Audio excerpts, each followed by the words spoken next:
கர்த்தருடைய பரிசுத்த நாமத்திற்கு ஸ்தோத்திரம் உண்டாவதாக. கர்த்தராகிய இயேசு கிறிஸ்துவின் நாமத்தில் உங்களுக்கு கிருபையும் சமாதானமும் உண்டாவதாக. இந்த நாளுக்குரிய தியானத்திற்கான தேவ வார்த்தை லூக்கா அதிகாரம் 16 வசனம் 9. நான் உங்களுக்கு சொல்லுகிறேன், நீங்கள் மாளும்போது உங்களை நித்தியமான வீடுகளிலே ஏற்றுக்கொள்வாருண்டாகும்படி அநீதியான உலகப் பொருளால் உங்களுக்கு சிநேகிதரை சம்பாதியுங்கள். பிரியமானவர்களே, கர்த்தருடைய பிள்ளைகளாகிய நாம் இந்த உலகத்தில் வாழும்போது பொக்கிஷங்களை சேர்த்து வைக்கிறவர்களாய் வாழ வேண்டும். அநீதியான இந்த உலகத்தில் வாழும்போது அநீதியான உலக பொக்கிஷங்களை நாம் சேர்த்து வைக்காமல் பரலோகத்தில் நாம் பொக்கிஷங்களை சேர்த்து வைப்போமானால் அதற்கு நிச்சயமாக பலனுண்டு. லூக்கா 16:9 நான் உங்களுக்கு சொல்லுகிறேன், நீங்கள் மாளும்போது உங்களை நித்தியமான வீடுகளிலே ஏற்றுக்கொள்வாருண்டாகும்படி அநீதியான உலகப் பொருளால் உங்களுக்கு சிநேகிதரை சம்பாதியுங்கள் என்று சொல்லப்பட்டுள்ளது.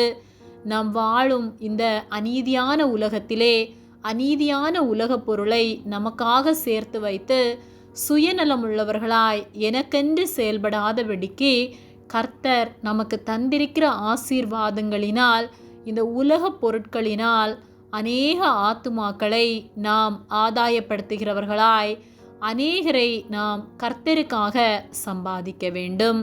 நாம் மரித்த பின்பு வெறும் கையோடு கர்த்தரை சந்திக்க செல்லாமல் அநேக ஆத்துமாக்களை நாம் கர்த்தருக்காக ஆதாயப்படுத்தினோம் என்ற மன நிறைவோடு நல்ல போராட்டத்தை போராடினேன், ஓட்டத்தை முடித்தேன், இது முதல் நீதியின் கிரீடம் எனக்காக வைக்கப்பட்டுள்ளது என்ற முழு நிச்சயத்தோடு நாம் செல்ல வேண்டும்.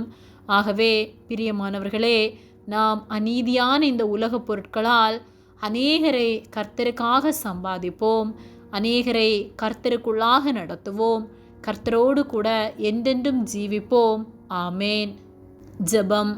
எங்களை அதிகமாக நேசித்து வழிநடத்தி வருகிற எங்கள் அன்பின் பரிசுத்த பிதாவே, இந்த நாளையும் காணும்படியாக நீர் எங்களுக்கு ஜீவனை தந்து தயவு பாராட்டி எங்களை பாதுகாத்து பராமரிக்கிற உம்முடைய அன்பிற்காக நாங்கள் உமக்கு நன்றி செலுத்துகின்றோம். இந்த காலை வேளையிலும் உம்முடைய சத்திய வார்த்தைகளை நாங்கள் தியானிக்கும்படியாக நீர் எங்களுக்கு தந்த இந்த நேரத்திற்காக உமக்கு நன்றி செலுத்துகின்றோம்.